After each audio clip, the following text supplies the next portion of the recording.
¿Crees que necesitas mucho dinero para tener una PC gamer? Pero espera a ver esto.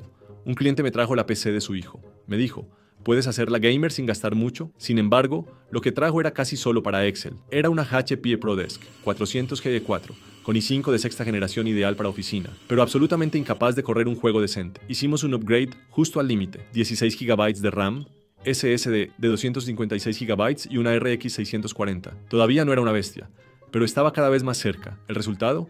Ahora corre Valorant, Minecraft y Roblox sin lag. A menos que quieras jugar en ultra con gráficos extremos, esta PC cumple todo lo que un niño necesita para empezar a jugar. ¿Tienes una PC vieja y quieres hacerla gamer?